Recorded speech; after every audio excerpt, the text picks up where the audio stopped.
Welcome to Be the Scandal, the sacred rebellion of being your authentic self. I'm your host, Danny Hickman.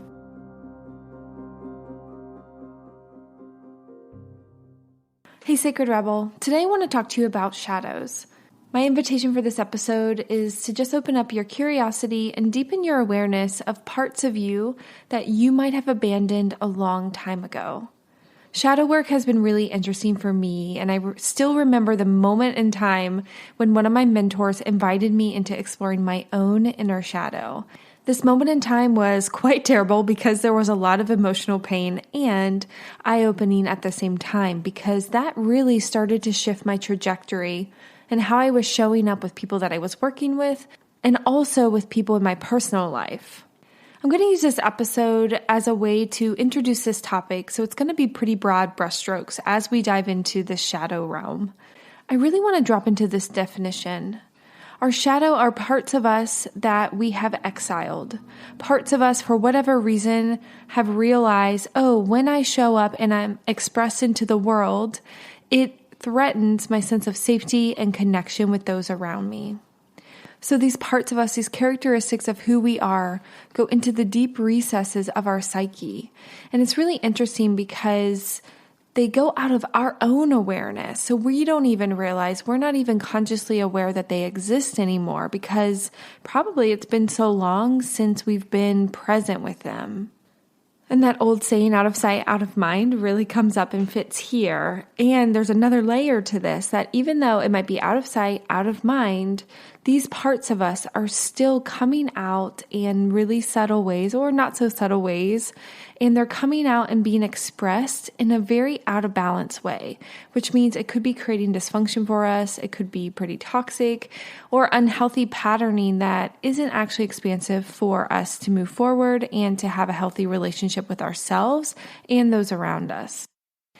I feel like the energy of doing shadow work gets a bad rap, and I can understand why some people really shy away from this work, because it's steeped in a lot of emotional pain. When you think about it, these parts of us that we aren't wanting to fully embody or express out into the world have, what I like to think, willingly chosen to step aside and allow other parts of us to be expressed in the world, the other, I'll say, quote, more desirable parts. And that is painful. It's a trauma when parts of us feel like they cannot be safely expressed or seen or held unconditionally in love out in the world. And like I've mentioned, there's a variety of factors that influence this disconnect. Of course, trauma, experiences relationally when parts of us were rejected or abandoned, or we were disciplined because we were expressing these parts. I mean, we're not stupid. We realize, this part of me, when I express it out into the world, it really threatens my attachment. And when it comes to attachment versus authenticity, we're most likely going to choose the attachment, and we'll self-abandon parts of ourselves. So we're all not running to go do shadow work or to identify parts of ourselves that we've abandoned, because there's a lot of emotional pain there, based in the reasons why we disconnected in the first place. And also, for me at least, there's been a lot of shame sitting with those parts of me that I don't even like.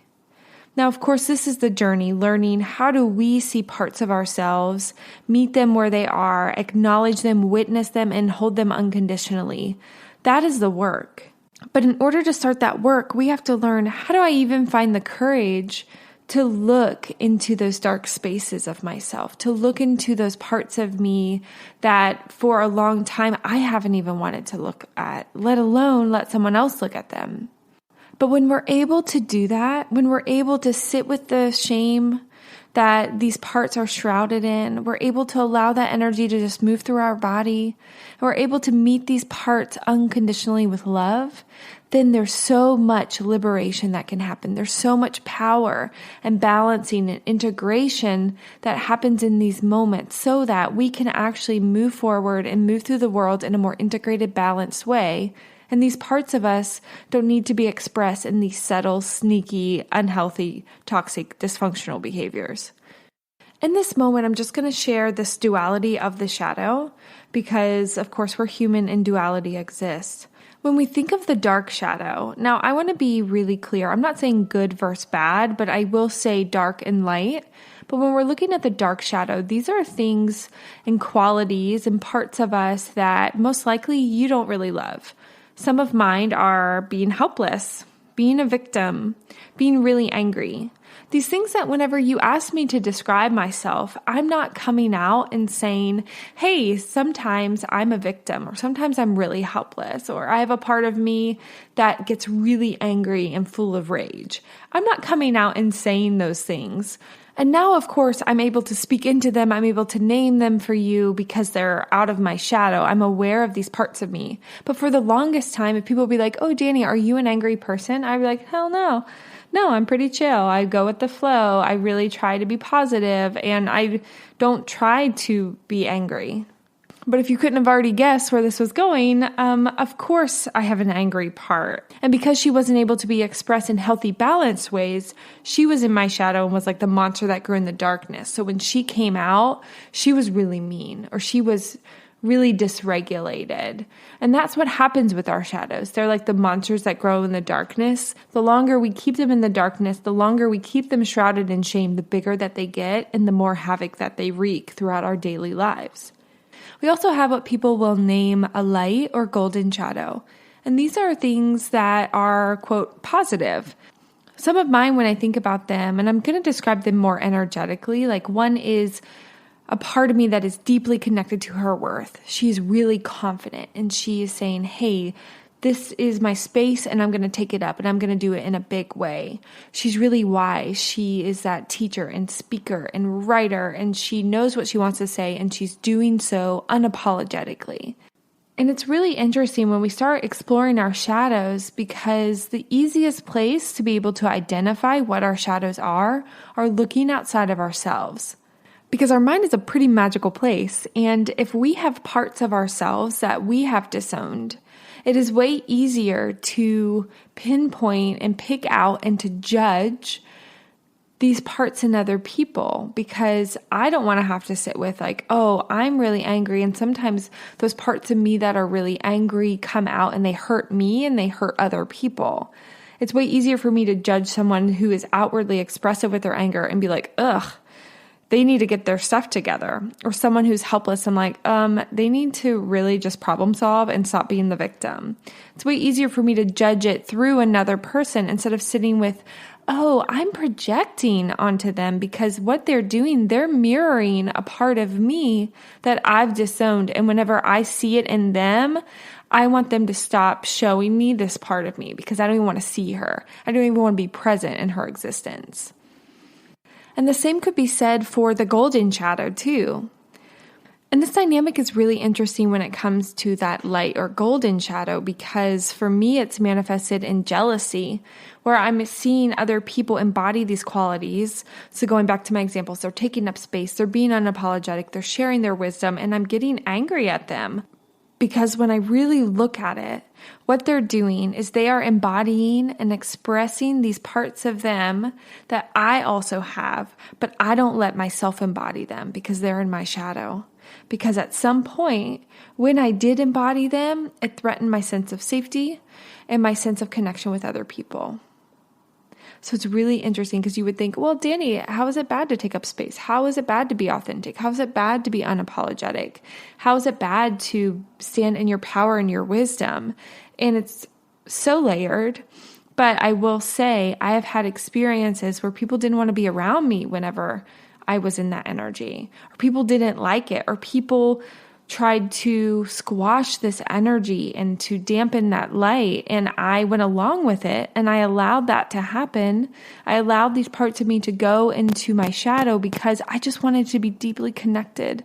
I just wanted people to like me. I wanted to have a sense of belonging. And I was able to get the illusion of that by having these parts of me that I actually can easily love and I say that I desire to embody. But I so quickly self-abandon these parts of me in order to connect and to have attachments with other people. In this moment, I just invite you to open your awareness and see how you're feeling. How are you feeling so far in this conversation? Are you noticing anything coming up for you? Maybe some of my examples resonated with you. Or maybe right now you still feel a little disconnected from this concept. No matter where you are, I invite you to simply be present in your awareness and just notice what's coming up for you. I want to take this moment and drop into how do we start identifying our shadows. I've already kind of touched base on this a little bit, but I'm going to go ahead and say it again. The best place to look for our shadows is in other people. Our ego is so quick and readily able to judge people outside of us, and we have big reactions to people as they're moving through the world. Now, I want to say this. Sometimes we just don't like people. I think I've tried to do some shadow work, and I remember my therapist one time being like, well, Danny, maybe you just don't like them. And that's okay. The same as people aren't going to like you, and it doesn't mean that you're representing their shadow. It just means, oh, hey, maybe we don't jive. Maybe we don't mesh.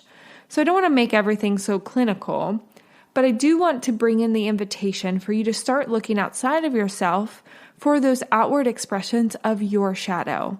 Because when we're able to tap into the projections that we're throwing onto other people, then we're able to start getting curious into our own shadows and how they're manifesting. I want to highlight this idea by sharing the story of years ago when my mentor invited me to start exploring my own shadow. I remember I was in a consultation meeting with her, and I was really struggling with a particular client because they were stuck in a lot of helplessness. And I remember saying to my mentor, well, I'm just so independent. It is so hard for me to even understand their mindset right now. It's hard for me to have empathy for where they are. I just wish they would stop keeping themselves stuck in this victim and helpless mindset. And my mentor looked at me and she said a version of, Danny, how do you also act helpless? And how do you also embody that victim mentality? And initially I was like, I don't. It was a really quick defensive response. So that is a clue. Okay, part of me really didn't want me to even be open to the idea that sometimes I might also be helpless, or sometimes I might also be the victim. So my mentor and I sat with that for a second, and I really tried to drop in, and I thought, oh, there's a lot of ways that I act helpless, or a lot of different situations where I'll drop into the victim mindset. I've just found a lot of safety in the narrative that I am hyper independent, which is true. I am independent. That part is in the forefront and it gets a lot of attention. And I also have a part of me that is helpless and a part of me that falls into that victim mentality. Those parts of me exist too. But the interesting thing was my helplessness and my victim mindset would come out in different ways in that particular person I was working with. And it was hard to catch because I wasn't embodying them in the same way. So I invite you to think about someone that really irks you or someone you're maybe struggling with, someone that brings up a lot of annoyance, irritation, even just like disgust. Like I'm making a face right now. It's like, ugh, I wish that person would stop doing that thing. And when we start looking deeper into it, especially if we have that disgust coming up, this is quite the invitation to deepen our curiosity. Because what I know to be true in my own journey, when I feel disgusted by something someone else is doing, it's probably because it's a part of me that they're mirroring back to me that I don't want to be present in, that I am actually disgusted of within myself. So again, I invite you to think about someone that elicits these kinds of reactions within you. And I want you to think about what is it that they're doing that is eliciting this reaction? What is that quality that they're embodying? So one example could be, oh, they're just really outwardly expressive with their anger. Or they're helpless and they are in this woe is me mentality. They're in the victim mentality. And I want you to jot down all of those things, those qualities that stand out for you that absolutely disgust you. You don't even want to hang out with them. And then I want you to ask yourself for each quality, how do I also embody that? Or how do I also express this? And giving yourself space to just sit with it for a moment and giving yourself permission to explore ways in which you might express it in a different way. So for example, using my anger, because that was something that was like deep in my shadow. When people would outwardly express their anger and it would be dysregulated, I would think, ugh, get your stuff together. Learn how to regulate your anger. And I would feel really angry because I had this narrative that I was very regulated when it came to my anger, and I was so self-controlled that I wouldn't come out and be really outwardly expressive with my anger. What was actually happening was my anger was extremely out of balance, and so I would be passive aggressive with people, or I would have moments of intense rage, and I didn't know what to do with it. It was so much emotional energy. So it was actually coming out really out of balance. But I also was a very angry person. I have an angry part, and she likes to rage. And when I saw her embodied in other people, I wanted to shut that down. I wanted them to stop it. I didn't want to see this part of me. And once you've gained this insight, once you've gained this awareness, because this is the first step, because our shadows are in the darkness. So what we're doing right now is we're starting to shine, even if it's just a little flashlight, a little bit of light on them. So you might notice some emotions coming up for you. For me, there's shame. My shadow parts stay in the shadow because they are regulated by shame. It's almost like my shame is the prison guard that keeps them in check. And so whenever I'm present in some shadow parts, there's shame, especially those dark shadows. So that's the first step, is how do we be present in that? How do we just allow that shame to be there? Allow it to move through our body. And then once we process that emotion, my invitation for you is, can we just meet these parts of us and say, I see you. I know that you're here. And we're just witnessing them. We're not trying to get them to go away because they are parts of us. And I think a lot of times, especially when people are looking for help in psychotherapy, they're wanting to change these parts about them because they want them to just go away. They're causing problems. So I'm not saying these things cannot be brought into balance, because I think that's a key word, integration and balance, so that they're not wreaking havoc or causing dysfunction. But first, we need to allow them to exist, because for so long we've abandoned them, we've disconnected, we've exiled them, and we haven't given them permission to exist. So now we're acknowledging their awareness and just saying, you can be here right now. I see you. Thank you for showing yourself to me. I love the energy of those statements, because that is working on the foundation of self-love and setting you up for some deeper work and that deeper self-worth work. And when it comes to looking for that golden shadow, that light shadow, I invite you to look around you at those people that maybe you're envying, those people that elicit jealousy, or for me, sometimes it was even disgust. Like I remember, like I've already mentioned, people out there embodying, taking up space, and really sharing their expertise with the world in a big way. I would feel disgust, like, why are they doing that? And I would judge them. It's hard to admit that, but it's deeply true. And I think by me admitting that, that might give you permission to acknowledge that within yourself. And so what I started to do was the same thing that I would do when I would look for the dark shadow, is saying, well, what qualities are they actually embodying right now? And then I would ask myself, how do I also embody these qualities? Or how do I not allow myself to embody these qualities? How am I sitting on myself? And that was an interesting question with these golden shadows, was really looking at, how am I preventing myself from embodying these? Why does it not feel safe for me to embody these qualities too? And deepening our curiosity into these good things, these things that people will come to me for therapy all the time and say, I want to feel worthy. I want to take up space. I want to be authentic. And the desire is there, yes. But we really have to look at, wait, why are we not embodying these things? Because they are parts of you. Why are these parts of you so far in the shadow that you're disconnected from them? There's a lot of healing and an invitation for integration here as we start looking at both the dark and light shadow. And I want to offer this reframe that I started doing when I started realizing, oh my gosh, I'm getting mad at these people. I'm projecting my pain onto these people that are embodying these golden shadows of mine, these parts of me that I also want to embody. So what I started doing was having gratitude and accessing that gratitude and saying a version of, thank you for showing me this part of me that I also deeply desire to embody. Thank you for reminding me that this part of me exists within me. Or thank you for reminding me that this part of me is out of balance and I need to take some intentional time and integrate it, or spend time with this part and give her permission to exist out in the world too. Give her permission to be seen. And these reframes offered so much liberation for me from my projections and from my emotional pain, to be able to actually sit with my own parts and be able to name and be with them by seeing them through other people. And when it comes to finding shadows, if you haven't already guessed this, the best place to look are those people that we're closest to, are those people that we're interacting with the most. I recently had an interaction with my partner where he was doing something and I just felt disgusted. I was like, oh, can you stop doing that? And I sat with it, and I'm aware enough now, it's actually quite obnoxious, where I'm like, oh, this is probably mine.